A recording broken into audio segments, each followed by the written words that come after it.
ये नामुमकिन है। एक तरफ है मार्वल एंड डीसी के ऐसे सुपर हीरोज, ऐसे female and male super heroes जो कि अकेले ही पूरी की पूरी आर्मी को डिफीट करने का पोटेंशियल रखते हैं। जी हाँ, एक तरफ है डीसी, मार्वल एंड डीसी के one women and one man army super heroes, और वहीं दूसरी तरफ है इंडियन सुपर हीरोज, वो भी कोई ऐसे वैसे सुपर हीरोज नहीं, most powerful Indian super heroes जो कि मैंने लिए हैं movies, TV shows and comics से।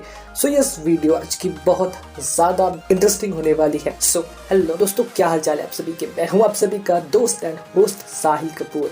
एंड जैसा कि आपको पता चल ही गया होगा अभी तक कि आज के इस वीडियो में किन किन टीम्स के बीच आपस में बैटल होने वाली है। So now without wasting more time, let's get started.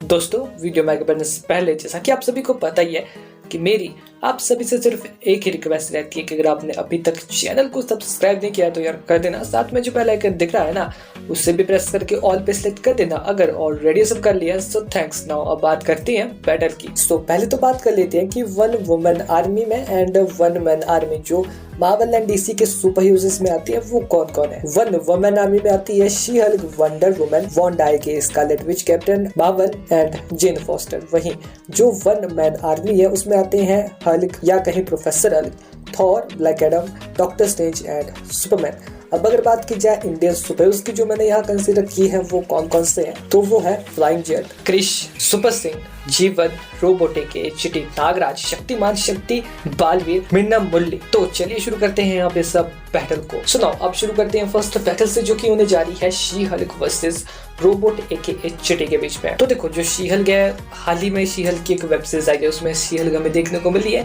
जिससे हमें पता चलता है कि वो कितनी ज्यादा पावरफुल है। अब पेशे से वो एक वकील है और साथ ही में वो हल्क की कजन भी है।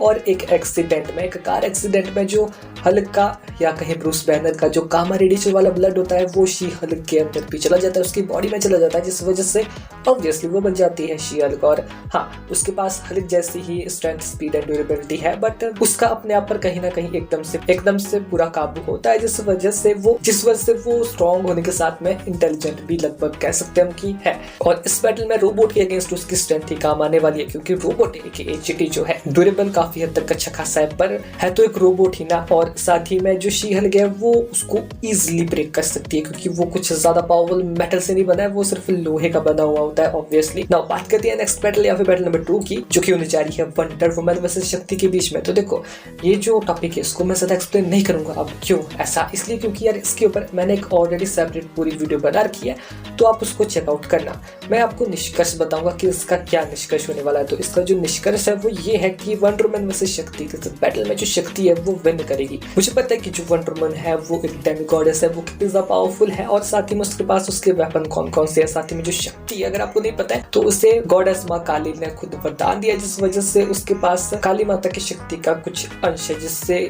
और इसी बात के होने से वो बहुत ज्यादा पावरफुल बन जाती है। इन दोनों की ओरिजिन स्टोरी यही है और इन दोनों में कहीं ना कहीं ज्यादा पावरफुल शक्ति है इस बैटल में। अब अगर आपको इसको पूरी डिटेल में जानना है तो आप वो वीडियो देख सकते हैं। ओवरऑल जो निष्कर्ष है वो जैसा मैंने आपको बताया, वंडर वुमन वर्सेस शक्ति के इस बैटल में शक्ति विंस। नाउ अब बात करते हैं नेक्स्ट बैटल या फिर बैटल नंबर 3 की, जो कि होने जा रही है वॉन्डा के स्कारलेट विच वर्सेस नागराज के बीच में। अब देखो, जो वॉन्डा के स्कारलेट विच है वो कितनी ज्यादा पावरफुल और क्या क्या कर सकती है, ये मुझे आपको बताने की कोई आवश्यकता नहीं है, क्योंकि आपको पता है कि जो वॉन्डा है उसकी पावर का लिटरल में स्केल क्या है, वो क्या क्या कर सकती है अगर वो अपनी पर आ जाए। लिटरल में उसने जो फीड उसने दिखाई है ना, लिटरल में एलुमिनाटी की पूरी टीम को बस कुछ ही मिनटों में खत्म कर दिया, तबाह कर दिया। और फिर बाद में उसने जो डॉक्टर स्ट्रेंज को भी मतलब यहाँ से वहां भगाया है ना, पूरी मूवी में डॉक्टर स्ट्रेंज की मूवी में वो भी बहुत बड़े लेवल की फीड है वॉन्डा के लिए, क्योंकि देखो वॉन्डा के सामने कोई मामूली ओपोनेंट नहीं था उसका। बात अगर मैं करूँ यहाँ पर नागराज की, तो देखो जो नागराज है एक्चुअल में वो बहुत ज्यादा पावरफुल है, क्योंकि देखो जो नागराज है उसकी बॉडी में माइक्रोस्कोपिक फॉर्म में बहुत सारे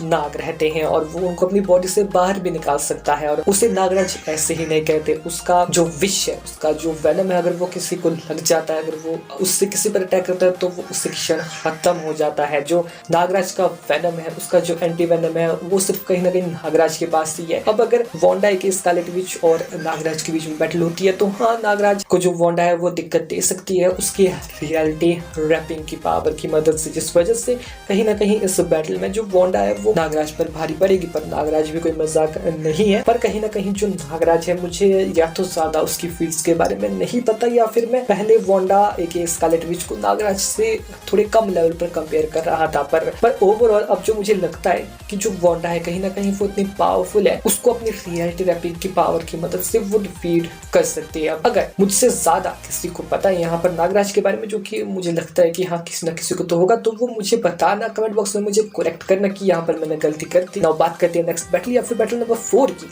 जो कि होने जा रही है captain Marvel versus flying jet के बीच में। तो देखो जो कैप्टन मार्वल है वो बेहद ज्यादा पावरफुल है, और वो तब और ज्यादा पावरफुल बन जाती है जब वो अपने बाइनरी फॉर्म में होती है। बात करूं मैं यहाँ पर अगर फ्लाइंग जेट की, तो देखो यार फ्लाइंग जेट पावरफुल तो है, और कितना पावरफुल है ये मैं उसकी मूवी में अच्छे तरीके से देखने को मिल चुका है। ये जाहिर सी बात है कि वो इतना पावरफुल नहीं है कि लिटरल में जो कैप्टन मार्वल है उसको उसके नॉर्मल फॉर्म में भी डिफीट कर सके। बाइनरी फॉर्म तो भूल जाओ, अगर कैप्टन मार्वल अपने बाइनरी फॉर्म में आ गई तो फ्लाइंग जेट कुछ भी नहीं है उसके सामने। बात करते हैं नेक्स्ट बैटल या फिर बैटल नंबर 5 की, जो कि होने जा रही है जेन फॉस्टर एके माइटी थॉर वर्सेस क्रिश के बीच में। सो इन दोनों की जब आपस में बैटल होगी तो वो बैटल काफी देखने लायक होगी, but obviously at the end result की ओर आती है, क्योंकि वीडियो ज्यादा लंबी मुझे भी नहीं करनी है और आप भी ज्यादा लंबी वीडियो देखना कई बार पसंद नहीं करती है। तो देखो बात कुछ ऐसी है कि जो माइटी थॉर है वो माइटी थॉर बनी क्योंकि उसने थॉर के म्योनिर को लिफ्ट किया। जो क्रिश है वो क्रिश बना क्योंकि उसके पिताजी को जो जादू नाम का एलियन था उसने पावर्स दी थी, और आगे फिर वंशानुगत चल के यानी कि पीढ़ी दर पीढ़ी कृष्णा यानी कि क्रिश को उसकी पावर, और आगे चलकर उसको कृष्ण नाम भी मिला और वो कृष्णा से क्रिश बना और एक सुपर हीरो बना। तो ओवरऑल अगर इन दोनों की बैटल की बात की जाए तो बैटल में देखो जो क्रिश है उसकी जो पावर का सोर्स है वो कोई एक्सटर्नल सोर्स नहीं है, उसके पास उसकी पावर्स पैदाइशी है, ठीक है जी। पर बात की जाए यहाँ माइटी थॉर की, तो जो माइटी थॉर है उसके पास कोई पैदाइशी सुपर पावर नहीं थी, उसको उसकी पावर एक्सटर्नल सोर्स से मिलती है, जो कि थॉर का हैमर